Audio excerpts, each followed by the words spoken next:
Hi! నేను ఈరోజు కార్తీక మాసంలో డైలీ రోజు కూడా మీరు దీపారాధనలు చేస్తారు కదా ఇంట్లో.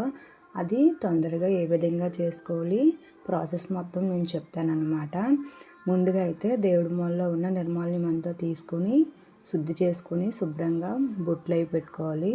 పెట్టుకున్న తర్వాత మన దగ్గర విఘ్నేశ్వరుడి ఫోటో కనుక లేకపోతే తమలపాకు మీద పసుపు ముద్దతో విఘ్నేశ్వరుణ్ణి చేసి బొట్టు పువ్వులు పెట్టి కొన్ని అక్షంతలు చల్లుకొని అప్పుడు గణపతికి ఓం గణేశాయ నమః ఓం గం గణపతియే నమః అనుకొని ముందుగా గణేశునికి పూజ చేసుకోవాలి.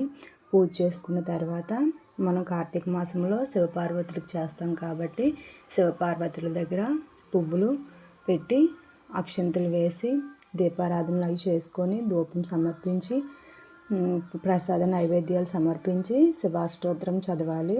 శివాష్టోత్తరం చదివిన తర్వాత మన కోరికలు ఏమైనా ఉంటే అవి మనం చెప్పుకోవాలన్నమాట. చెప్పుకున్న తర్వాత హారతి ఇచ్చి ఆ తర్వాత మనం దండం పెట్టుకుంటే సరిపోతుంది. ఇలా మనం డైలీ కూడా దీపారాధన చేసుకోవచ్చు. ప్రత్యేకమైన రోజులు ఉంటాయి కదా, పౌర్ణమి తిథులు, అలాంటప్పుడు మనం తులసి కోటల కాట్లకు కూడా పూజలు చేసుకోవాలి. తులసమ్మకు పూజ చేసుకోవడం ఎలా అనేది నేను నా వీడియోస్లో పోస్ట్ చేస్తాను. అక్కడ మీరు తులసి కోటకి ఏ విధంగా పూజ చేసుకోవాలి, తులసమ్మకి ఏమేమి సమర్పించాలనేది కూడా నేను ఆ వీడియోలో చెప్తాను.